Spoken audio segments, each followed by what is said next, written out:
നിങ്ങൾക്കറിയാമോ, ഒരു കൊതുക് തിരികത്തിച്ചു വെച്ച് ഉറങ്ങുന്നത് ഏകദേശം 100 സിഗരറ്റുകൾ വലിക്കുന്നതിന് തുല്യമാണെന്ന്? കൊതുക് കടിക്കാതിരിക്കാനാണ് നമ്മളിത് കത്തിക്കുന്നത്. എന്നാൽ ഇത് കത്തുമ്പോൾ PM 2.5 എന്നറിയപ്പെടുന്ന അതിസൂക്ഷ്മമായ വിഷപ്പുക പുറത്തുവിടുന്നു. ഈ കണികകൾ വളരെ ചെറുതായതുകൊണ്ട് അവ നമ്മുടെ മൂക്കിലോ തൊണ്ടയിലോ മാത്രം ഒതുങ്ങി നിൽക്കില്ല. അവ ശ്വാസകോശത്തിന്റെ ഉള്ളറകളിലേക്ക് ഇറങ്ങിച്ചെന്ന് അവിടുത്തെ ചെറിയ വായു അറകളിൽ തങ്ങി നിൽക്കുന്നു. അടച്ചിട്ട മുറിയിൽ ഈ വിഷാംശങ്ങളുടെ അളവ് കൂടുന്നത് വലിയ ആരോഗ്യ പ്രശ്നങ്ങൾക്ക് കാരണമാകും. ഇത് ശ്വാസകോശത്തിൽ വീക്കമുണ്ടാക്കുകയും രക്തത്തിലേക്ക് ഓക്സിജൻ എത്തുന്നത് തടസ്സപ്പെടുത്തുകയും ചെയ്യുന്നു.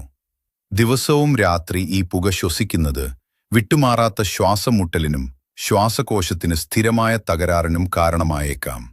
അതുകൊണ്ട് കൊതുകിനെ ഓടിക്കാൻ നോക്കുമ്പോൾ നിങ്ങൾ അറിയാതെ തന്നെ നിങ്ങളുടെ ശരീരത്തെ അപകടത്തിലാക്കുകയാണ്.